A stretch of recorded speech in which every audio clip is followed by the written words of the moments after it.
નમસ્કાર દર્શક મિત્રો, હું સોનલ ત્રિવેદી. સંપૂર્ણ ન્યૂઝમાં આપનું સ્વાગત છે. જોઈએ આજના મુખ્ય સમાચાર. બોગસ ડેબિટ કાર્ડ દ્વારા ભાચરવાના શિક્ષકના ખાતામાંથી 1.5 લાખની ઉઠાંતરી. અજાણ્યા શખ્સોએ જાલી કાર્ડ બનાવી શિક્ષક સાથે કરી છેતરપિંડી. બનાસકાંઠા જિલ્લા ટ્રાફિક પોલીસનો સપાટો. 18 વાહનો ડિટેઇન કરાયા અને 50 મેમાં તેમજ રૂપિયા 14,700નો દંડ વસૂલ કરાયો.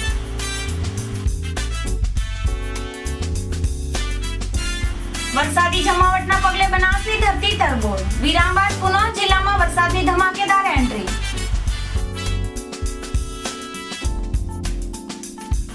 કોટેશ્વર નજીકથી 11 ફૂટ વિશાળ કાચ અજગર ઝડપાયો.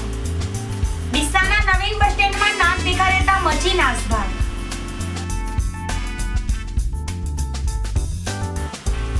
સંપૂર્ણ ન્યૂઝ આપણી આંગળીના ટેરવે. આપના એન્ડ્રોઇડ મોબાઈલના પ્લે સ્ટોરમાં જઈ સંપૂર્ણ ગુજરાતની એપને ડાઉનલોડ કરો તથા ઇન્ટરનેટ ઉપર સંપૂર્ણ ન્યૂઝ જોવા લોગિન કરો www.youtube.com/સંપૂર્ણ જોઈએ સમાચારો વિગતવાર. આજના હાઈટેક યુગમાં સવલતો વધવાની સાથે મુશ્કેલીઓ પણ દિન પ્રતિદિન વધી રહી છે. ગુનાહિત માનસ ધરાવતા શખ્સો દ્વારા યેનકેન પ્રકારે છેતરપિંડી આચરનાર બનાવોમાં સતત વધારો થઈ રહ્યો છે. એક ઘટના ડીસા તાલુકાના ભાચરવા ગામના શિક્ષક સાથે બની છે અને શિક્ષકનું જાલી ડેબિટ કાર્ડ બતાવી અજાણ્યા શખ્સો તેમના ખાતામાંથી 1.5 લાખ રકમની ઉઠાંતરી કરતા આ શિક્ષકે ડીસા દક્ષિણ પોલીસ મથકે ફરિયાદ કરવાની તજવીજ હાથ ધરી હતી. આ અંગેની વિગતો અનુસાર ડીસા ખાતે રહેતા અને ભાચરવા પ્રાથમિક શાળામાં નોકરી કરતા વિરસંગભાઈ ગોવિંદભાઈ ચૌધરી હોમ લોન માટે બેંકમાં ગયા હતા અને બેંક અધિકારી સાથે હોમ લોન માટે જરૂરી દસ્તાવેજો તેમજ કાગળો બાબતે ચર્ચા કરી હતી. તે દરમિયાન બેંકના અધિકારીએ તેમને જણાવ્યું હતું કે તેમને હાલમાં લોન મળી નહીં શકે કેમ કે તમે ડેબિટ કાર્ડ દ્વારા બેંકમાંથી વર્ષ 2006 થી 2017 દરમિયાન 1,42,496 રૂપિયા ઉપાડેલા છે. તેમાં પેમેન્ટ પહેલા ક્લિયર કરો. ત્યારે બેંક અધિકારીની વાત સાંભળી વિરસંગભાઈ ચૌધરીએ કહે કે મેં આજ દિન સુધી ડેબિટ કાર્ડ કઢાવ્યું નથી તો પૈસા ઉપાડવાની તો વાત જ ક્યાંથી. પરંતુ બેંક અધિકારીએ તેમના નામે ડેબિટ કાર્ડ ઇસ્યુ થયેલું તેમજ જુદા જુદા સમયે નાણાં ઉપાડવાની વિગતો આપતા તેઓ ચોંકી ઉઠ્યા હતા અને તેમની સાથે છેતરપિંડી થયાનું ધ્યાને આવતા તેઓ આ મામલે ડીસા ઉત્તર પોલીસ મથકે દોડી આવ્યા હતા તેમજ પોતાની સાથે થયેલી છેતરપિંડી બાબતે ફરિયાદ નોંધવાની તજવીજ હાથ ધરતા પોલીસે તેમની અરજીના આધારે વધુ તપાસ હાથ ધરી છે. સાબરકાંઠા જિલ્લાના પ્રાંતિજના સાપડ ખાતે પ્રાંતિજ તલોદ તાલુકા કોંગ્રેસ સમિતિ બુથ કાર્યકર સંમેલન યોજાયું હતું જેમાં પ્રાંતિજ તલોદમાંથી કોંગ્રેસ કાર્યકરો આગેવાનો હજારોની સંખ્યામાં ઉપસ્થિત રહ્યા હતા. આવનારી વિધાનસભાની ચૂંટણીને લઈને ગુજરાત સહિત જિલ્લાઓ તાલુકાઓમાં રાજકારણમાં દિવસે ને દિવસે ચૂંટણીને લઈને ગરમાવો તેજ થયો છે. ત્યારે 33 વિધાનસભા પ્રાંતિજ તલોદના કોંગ્રેસ દ્વારા પહેલાથી ચાલુ ધારાસભ્ય મહેન્દ્રસિંહ બારૈયાને રિપીટ જાહેર કરાયા છે. જ્યારે પ્રાંતિજ તલોદ તાલુકાના કોંગ્રેસ સમિતિ દ્વારા આવનાર વિધાનસભાની ચૂંટણીને લઈને આજે બુથ કાર્યકર સંમેલન યોજાયું હતું જેમાં 50 જેટલા ભાજપના હોદ્દેદારો કાર્યકરો ભાજપ છોડીને કોંગ્રેસમાં જોડાયા હતા અને કેસરીયો ખેસ છોડી કોંગ્રેસનો ખેસ ધારણ કર્યો હતો. આ પ્રસંગે કોંગ્રેસ એઆઈસીસી સંગઠન મંત્રી વર્ષાબેન ગાયકવાડ, ડીસાના ધારાસભ્ય ગોવાભાઈ દેસાઈ, પ્રાંતિજ તલોદના ધારાસભ્ય મહેન્દ્રસિંહ બારૈયા, જિલ્લા પ્રમુખ ગોપાલસિંહ રાઠોડ સહિત કોંગ્રેસ કાર્યકરો, પ્રાંતિજ તલોદના પ્રમુખો, આગેવાનો સહિત હજારોની સંખ્યામાં કોંગ્રેસ કાર્યકરો, મહિલાઓ સહિત લોકો મોટી સંખ્યામાં ઉપસ્થિત રહ્યા હતા.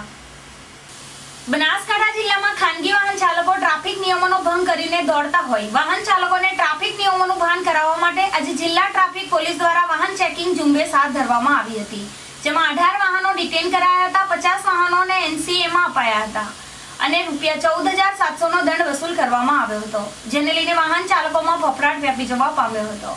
બનાસકાંઠા જિલ્લા ટ્રાફિક પીએસઆઈ આરકે પરમારે તેમની ટીમ સાથે જિલ્લાના વિવિધ વિસ્તારોમાં વાહન ચેકિંગ ઝુંબેશ ચલાવીને ટ્રાફિક નિયમનો ભંગ કરતા વાહનો વિરુદ્ધ કાયદાની લગામ ઉગામી હતી.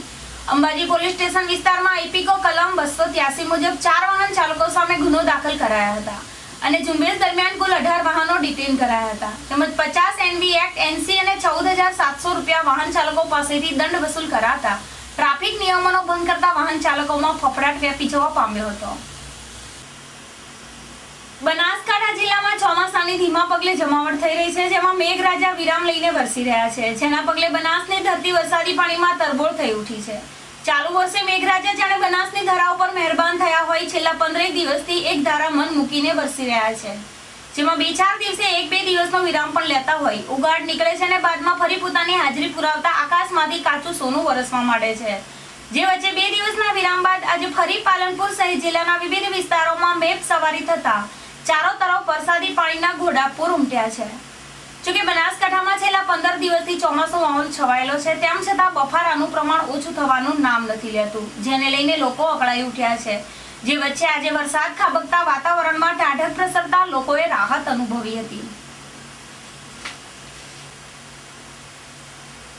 બનાસકાંઠાના કાંકરેજ તાલુકામાં મધરાત્રિથી દિવસ દરમિયાન અનાધાર વરસાદ ખાબકતા જનજીવન પ્રભાવિત થઈ ઉઠ્યું છે। સાથે ભારે વરસાદના કારણે ઠેર ઠેર ઢીંચણસમાં પાણી ભરાયા હતા। કાંકરેજ તાલુકામાં વિરામ બાદ મેઘ સવારી શરૂ થઈ છે, જેમાં રાત્રિના સમયે વીજળીના કડાકા ભડાકા અને પવનના સુસવાટા વચ્ચે તોફાની વરસાદની એન્ટ્રી થઈ હતી, જેને લઈને વાતાવરણમાં ઠંડક ફેલાઈ હતી। તાલુકાભરમાં સર્વત્ર વરસાદ થતા દિવસ દરમિયાન હાઈવે ઉપર પસાર થતા વાહનોને લાઇટો શરૂ કરવાની ફરજ પડી હતી। આકાશમાંથી મેઘરાજાએ અમૃતધારા વહાવતા સર્વત્ર પાણીની રેલમછેલ થઈને જેને લઈને ખેડૂતોમાં ખુશીની લહેર પ્રસરી જવા પામી હતી। ઉપલેટા શહેરની તથા આજુબાજુના ગામડાઓને પાણી પૂરું પાડતા જીવાદોરી સમાન મોજ ડેમમાં પાણીના નવા નીર આવતા શહેર તથા ગામડાઓમાં બધા જ લોકોમાં આનંદની લાગણી પ્રસરી જવા પામી છે। ઉપલેટા શહેરથી 12 કિલોમીટર દૂર આવેલા ઉપલેટા તથા ડેમ આસપાસના ગામડાઓને પાણી પૂરું પાડતા જીવાદોરી સમાન અને ઉપલેટાના મોજીરા ગામ પાસે આવેલા મોજ ડેમમાં 12.5 ફૂટ પાણીની આવક થતા ખેડૂતો, શહેરીજનો અને ગ્રામજનોને ખુશીની લાગણી પ્રસરી જવા પામી છે, કેમ કે ગયા વર્ષે ડેમ ખાલી હતો। ગઈકાલના વરસાદ પહેલા ડેમમાં 18.90 ફૂટ પાણી હતું, જેમાં ગઈકાલના વરસાદના કારણે 12.50 ફૂટ નવા નીરે આવક થઈ હતી। હાલ 31.40 ફૂટે પાણીની સપાટી પહોંચી છે। આ મોજ ડેમની સપાટી 44 ફૂટ છે। 3 ભાગથી હાલ ત્રીજા ભાગનું પાણી ડેમમાં હોય, પરંતુ હવે જે ડેમ ભરાશે તેનો સ્ત્રાવ વિસ્તાર વધતો જ જશે। હજુ 60% જેટલો ડેમ ખાલી કહેવાય। આ ડેમ સૌરાષ્ટ્ર રાજ્યમાં કહેવાતો આ મોજ ડેમ યોજના બંધ ડેમનું કામ તારીખ 12/5/1952 ના રોજ શરૂ કરવામાં આવેલ। આ યોજનાના બંધ ડેમનું કામ તારીખ 31/7/1954 ના રોજ પૂર્ણ કરવામાં આવ્યું હતું, જ્યારે નહેરનું કામ તારીખ 30/11/1955 ના રોજ પૂર્ણ કરવામાં આવેલ। ત્યાંની સૌરાષ્ટ્ર સરકારે આ યોજના માટેનો સમગ્ર ખર્ચ રૂપિયા 96,45,395 માં કરેલ અને નહેર કેનેલમાં કામનો ખર્ચ રૂપિયા 16 લાખમાં થયેલ હતું। આ ડેમની જગ્યાએ નદીનું સ્ત્રાવ ક્ષેત્ર 170 માઇલ છે। ડેમની સંગ્રહ શક્તિ 1310 કરોડ ઘનફૂટ છે। આ બંધની લંબાઈમાં જોઈએ તો મુખ્ય બંધ 1018 ફૂટ, નાની બંધ 30,060 ફૂટ અને બેસ્ટ વિયર 1000 ફૂટ છે। બંધની વધારેમાં વધારે ઊંચાઈ 98 ફૂટ છે। પૂર વખતે તળાવના પાણીનો વિસ્તાર 3400 એકર છે, જેમાં પેય ક્ષેત્રે 3000 એકર છે અને પિત્ત ક્ષેત્રે 15000 એકર છે। જ્યારે નહેરના કામ જોઈએ તો મુખ્ય નહેરની લંબાઈ 15 માઇલ છે અને શાખા નહેરોની લંબાઈ 37 માઇલ છે। આ નહેરોથી 15 જેટલા ગામોને ખેતી માટેના પાણીનો લાભ મળે છે। કાંકરેજ તાલુકાના ઝાખેલ ગામે વરસાદી માહોલ વચ્ચે વીજળી ત્રાટકતા 2 ભેંસોના મોત નીપજ્યા છે, જેના કારણે પશુપાલકોની આજીવિકા છીનવાઈ જવા પામી છે। કાંકરેજ તાલુકાના ઝાખેલ ગામે વીજળી ત્રાટકતા આ વીજળી ઈસાભાઈ હરચંદભાઈ રાવળ અને ટેબી ગામના રવિશંકર ગણપતભાઈ જોશીની દુધાળી ભેંસો ઉપર પડતા બંને પશુપાલકની ભેંસોના મોત નીપજ્યા હતા, જેના કારણે તેમને ભારે નુકસાન થવા પામેલ છે। બનાવની જાણ થતા કાંકરેજ તાલુકા પંચાયત દ્વારા આ પશુઓનું પંચનામું કરીને પશુપાલકોને સરકારી સહાય મળે તે માટે કાર્યવાહી કરવામાં આવી છે। અંબાજી નજીક આવેલા તીર્થસ્થળ કોટેશ્વરના બોર્ડર વિસ્તારમાંથી 11 ફૂટ જેટલો લાંબો તોતિંગ અજગર નીકળી આવતા લોકોમાં ભારે હાહાકાર સાથે ડરનો માહોલ સર્જાયો હતો। ત્યારે અંબાજીમાં રહેતા અને ધોબી કામ કરતા કમલેશ સાંકલા, જેઓએ અનેક પ્રકારના નાના મોટા સાપ પકડીને લોકોના જીવ બચાવ્યા છે, તે કમલેશ સાંકલાને કોટેશ્વર બોલાવતા તેણે આબાદ રીતે 11 ફૂટ લાંબા અને વજનદાર અજગરને પકડીને લોકોના જીવ બચાવ્યા હતા। એટલું જ નહીં, બચ્ચાની વચ્ચે અજગરને પકડી લોકોની ડર દૂર કરવાનો પ્રયાસ કર્યો હતો। જો કે અજગર કોટેશ્વર નજીકની રાજસ્થાન બોર્ડર લાગતી હોવાથી માઉન્ટ આબુથી જંગલ ખાતાના કર્મચારીઓને બોલાવી તેમને સુપરત કરવામાં આવ્યો હતો। દર્શક મિત્રો, લઈશું વિરામ, વધુ સમાચારો જોઈશું વિરામ બાદ, તો જોતા રહો સંપૂર્ણ ન્યૂઝ।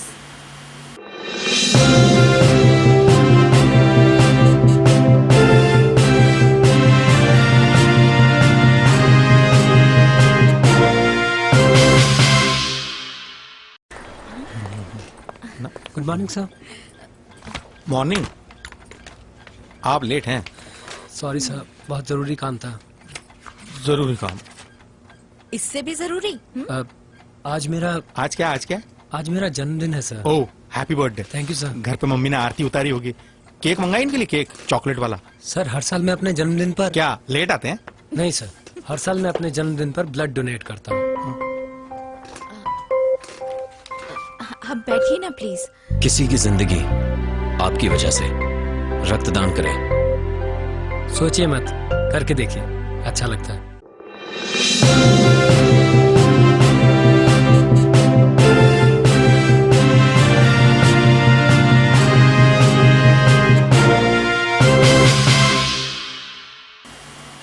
વિરામ બાદ પુનઃ આપનું સ્વાગત છે। બનાસકાંઠા જિલ્લામાં ચોમાસુ માહોલના કારણે ઝેરી જીવજંતુઓનો ઉપદ્રવ વધી જવા પામ્યો છે અને વિવિધ ગામ શહેરોમાં સાપ, નાગ, અજગર જેવા જીવો દેખાઈ દઈ રહ્યા છે, જેને લઈને લોકોમાં ભયની લાગણી છવાઈ છે। જે વચ્ચે વેપારી મથક ડીસાના નવીન બસ સ્ટેન્ડમાં ગુરુવારની સવારે એક સાથે દેખા દેતા ભારે દોડધામ મચી જવા પામી હતી। બસ સ્ટેશન ખાતે વહેલી સવારે મુસાફરી અર્થે આવેલા લોકોને સાપ નજરે ચડતા બૂમાબૂમ કરતા લોકોની ભીડ એકઠી થવા પામી હતી અને ઝેરી સાપને લઈ લોકોનો ભય સાથે નાસભાગ મચી જવા પામી હતી। જે વચ્ચે વેપારીઓએ સમય સૂચકતા વાપરી સાપ પકડનાર યુવકને બોલાવી સાપ પકડી લેવાતા લોકોએ હાશકારો અનુભવ્યો હતો। આ હતા અત્યાર સુધીના સમાચાર। વધુ સમાચાર સાથે ફરી મળીશું। નમસ્કાર।